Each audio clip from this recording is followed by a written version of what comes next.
81 days since the last episode of Marvel 3: The Online Warrior. What happened?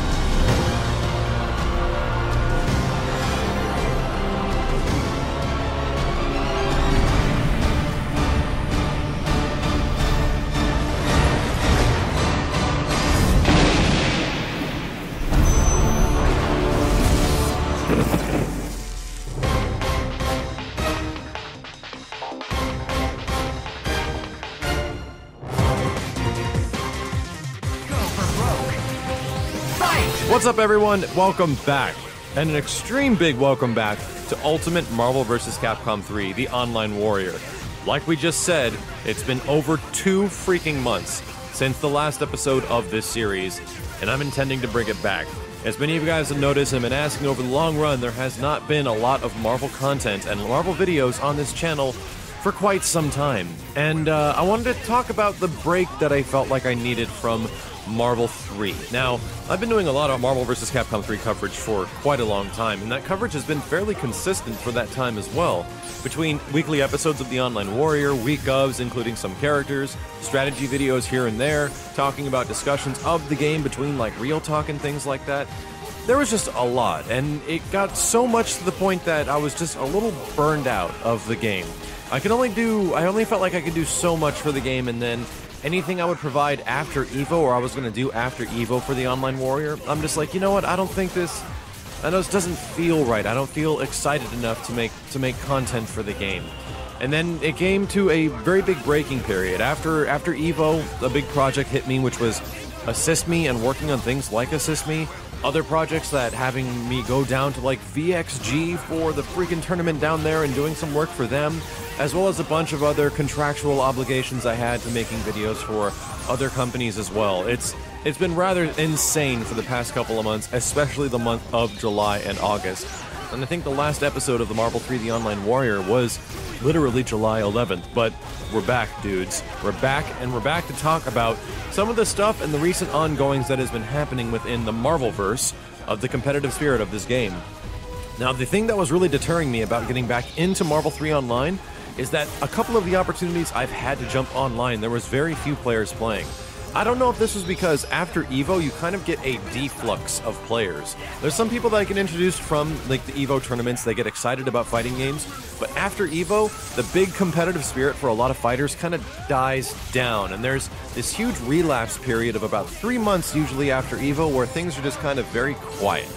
Now, Marvel 3 is a constantly everlasting and ever-changing game. I mean, there was just this recent freaking KO glitch where you can multi-KO somebody that was discovered a while ago, but no one really made it popular until recent.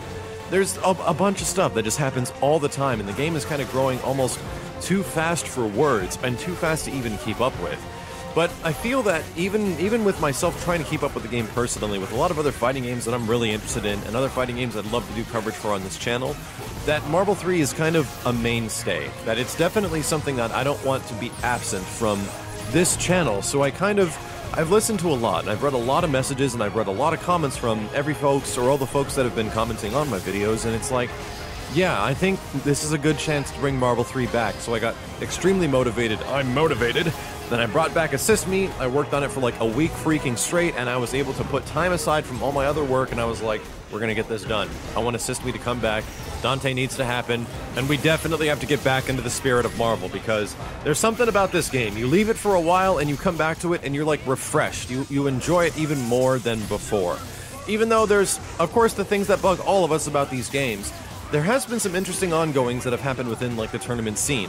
Now, there was something pretty big that happened a little while ago. Some of the NorCal guys, especially Shady K, who's one of the more prominent FGTV members, was talking about doing something very unique for this title. Now, Marvel is a game that is absolutely dominated by a few characters. These characters kind of take precedence over everybody else, and we definitely know who they are. I don't even know if I need to mention their names now. You guys, if you've watched this show in any regard over the past 2 years, you have a pretty good idea who's really good in this game.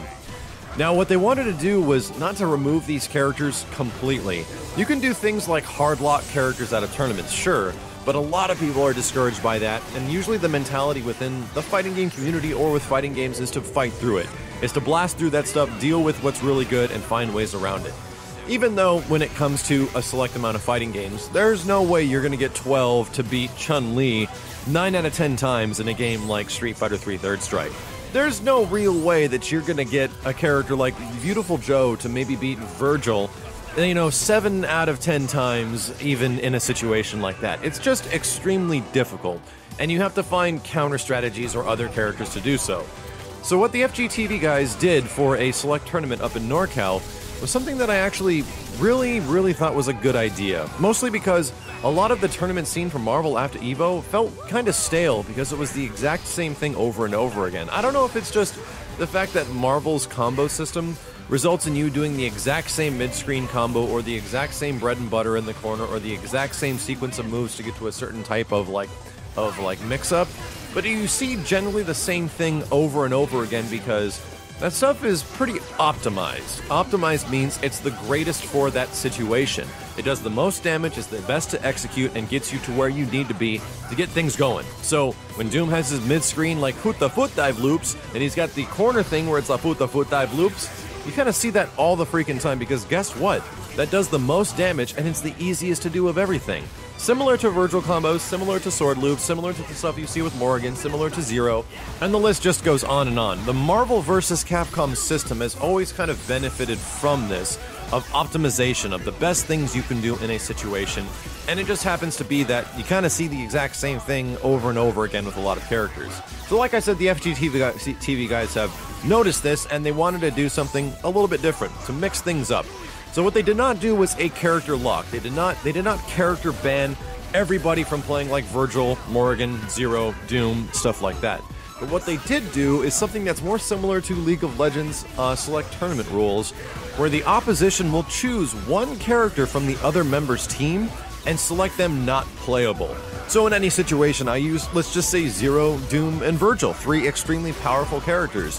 But that team is extremely reliant on Dr. Doom because of missiles or something like that, and you notice that this does this with the player, that player needs missiles to be good. Well, you can pretty much lock them out at that point. You can say, I am banning your Doom. I am banning your Zero. You can only ban one character per tournament play. That means like whenever you fight somebody, you choose that one character they can't play, and they just gotta choose something else. This means that you get a lot of people that don't know what to do once you take a character out of the team. You remove Doom, oh my god, what do I do? You take off Zero, oh my god, what do I do? And you get a lot of players that are just kind of flustered, and they don't do nearly as good. What this does benefit is the folks that have multiple team strategies. Teams that don't really rely on one specific character, but rely on the synergy of the entire team. And a lot of the times, if you have like 2 completely unique teams, like 3 characters that are great and another 3 characters that are freaking awesome, then they just like work well together and you ban one on each one. Well, I'm just gonna play my other team. What happened was, a lot of people were discouraging this. A lot of people were like, this is not a good idea, we should find a way around this, this is how the game is supposed to be. The game is supposed to be, like, ridiculous with these characters, and this is the game we play. But I do kind of agree with what the FGTV guys were trying, and I think that this potentially could be something big that leads into other tournament possibilities. That down the line, I think this dynamic of taking away one character from somebody else's team and like they can replace the character with whoever they want is kind of interesting, because as the tournament went along, because I was pretty interested in this tournament, I watched the entire duration of it, and it was fascinating. It was actually the most interesting Marvel tournament I've watched since like the finals at EVO. It was really good. And the reason it was really good is because there was a mind game outside of the game happening to change the way the game is going to be played. That sounds confusing, it sounds complicated, but it's not. All it really was that once you take away this character from this guy's team, what is he going to resort to? And it became this discussion: is he going to go to this character? Is he going to go to this character? Well, now that he lost like Virgil, who's he going to go to next? Is he even go to this one? It became this whole like other game within the game, and this whole discussion and thought process was like, well, now that he's missing this character, turns out Dante's really good against this team, and Dante's like freaking amazing if you don't have to deal with this one guy. It was things like that, and we got to see some really cool tournament play with like Shady K's Dante, which is arguably one of his best, most fancy characters, and a character that I have not seen very often and I like very much. So shoutouts to the latest Dante Assist Me. But in regards to all of this stuff, it was interesting. It was, like I said, the more interesting tournament I've watched from Marvel in a long time, and I really want to encourage stuff like this more, because if we do things later on like this, where Marvel becomes a game, and I think it kind of did for a little while, for like a few months there, where it's it's the same thing over and over again. It's the norm. It's not going to become nearly as exciting. The only exciting thing we're going to be waiting for is when somebody eventually discovers something that can take down these characters. And in all honesty, and how this game is designed, that doesn't look like that's happening anytime soon, or at all. There's things that Virgil and Zero and Morgan that they can do in comparison to the rest of the cast that is just so obnoxiously different that their presence is always going to be there. You're never going to get rid of them. They are the Sentinel, they are the Magneto, they are the Storm, they are the Psylocke of this new game. And it's crazy that Marvel has developed into it. I'll never ever get over that, and I've talked about it in several episodes of The Online Warrior before, but it's just nuts. Oh, this game literally, you can say devolved, but it evolved into Marvel vs. Capcom 2. It really did, and now these characters are absolutely required. I don't know if it's a result of a character cast being so freaking big that some characters just get, they miss something, like an attribute that in comparison to the rest of the cast gets them pushed under the rug, but it's kind of really a similar pattern with a lot of very big cast fighting games. So, where Marvel's at right now, and for me personally, I felt kind of like out of touch. I just didn't feel like I was really watching tournaments anymore whenever I was tuning into something else. Just like, this doesn't feel as interesting at all, because especially after EVO, there was this huge influx of Zero players, and when you watch a Zero player, you generally watch 95% Zero other players. It's just very similar, and the way things are spread around now between people doing combos and how the internet exists with you discovering combos, well, once you figure out one combo that works really well, you kind of stick with it for a long time. Sure, you optimize it, you throw in an assist or two, but things will look similar, and I think this is definitely what the FGTV guys were identifying with, that the community of players and the audience watching this game, they like it, they like to support it. Just like me, I try to keep up with it the best I can, and I enjoy playing it. But when you get down to the core of it, the super rough, hardcore elements of Marvel vs. Capcom 3, it is a crazy, busted game. And it's not bad because of it. It's actually awesome because the system itself allows you to do so much. Every time I go into training mode, and I've said this before, dude, I find things that I have never even thought of discovering before, and that's only from spending 45 minutes in training mode, which I don't get to do that often. And even within that time, I find stuff, and I'm just like, this game is freaking amazing. Like, it's so open. It's open to the point of it being a fault and it being a huge highlight. That should be on the back of the box with a giant freaking red star sticker stuck right on the back of it. Open and broken to the point of it being a fault and a highlight. And Marvel vs. Capcom 3 definitely is a game that will never be forgotten because of it. And with that being said, we're back. The Online Warrior returns for this game, Assist Me is coming back, and Marvel vs. Capcom 3 is not leaving this channel anytime soon. Thank you guys very much for watching, and I'm going to leave you with a quick montage of the single opportunity I had to do a lot of Marvel vs. Capcom 3 commentary, or Ultimate Marvel 3 commentary, which was at VXG over the past few months. I didn't get a chance to highlight this because I've been so freaking busy over this time, but I thought this was a great opportunity, just to give you an example of the practice I've had from doing a show like this one, from the Online Warrior. Let me know what you guys think about it. I'm totally up for discussion and debate on whether things I can improve on, because I would like to do commentary for this game in the long run, in the future. And I really would like to do the game justice and provide a deep commentary game style with a little bit of hype. So, like I said, let me know what you guys think in the comments below. Marvel 3 is back. Stick around for Assist Me, and I'll see you guys next time. Whoa, dude gets sniped from Hawkeye on the right side. Here we go. And gets the grab. This won't do it. This won't do it, but it's going to get very close. 12 seconds left on the clock. I think all that Flocker has to do right now, and actually anticipates that he wakes up with S. Oh my gosh, Flocker. An amazing read at the very end. He'll land and be safe. Good chip damage there. Whoa! Oh my good God! Oh my God! Yo, here's 25% health on block.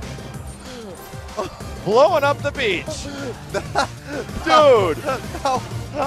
He did that pose. Welcome to the beach. I've never seen that before. I haven't seen that before, and it looked like most of the audience had never seen that before either. Oh my God, man. That was bad. He has to X-Factor to make himself safe now. Gets the hit on Dr. Doom. He's going to go for kill. He does not go for the tag in. So Virgil's going to come in. He still has X-Factor. Great job. No. Oh my gosh, where is Hawkeye going? Then he gets the hit. He actually converted it off the poison arrow. This is going to do it. I can't believe it. Flocker came all the way back with Hawkeye once again, and here comes Ant-Man. Dude, how is he doing it?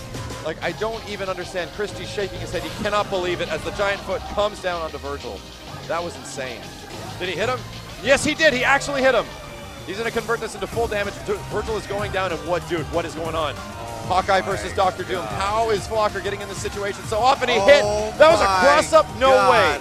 No way. Nobody can believe it in the crowd right now. Goes right into Ant-Man once again, and I can't believe it. Christie reams his head back, and he knew, but he still got him. He still got him. So this is actually looking pretty good in Flocker's favor right now. Oh, no! Got the hit. That's gonna and be Christie is going to maybe lose Virgil. Hawkeye has 3 levels once again. Is he going to use level 3? He does! And every single time Flocker has won, it's been by Ant-Man's foot.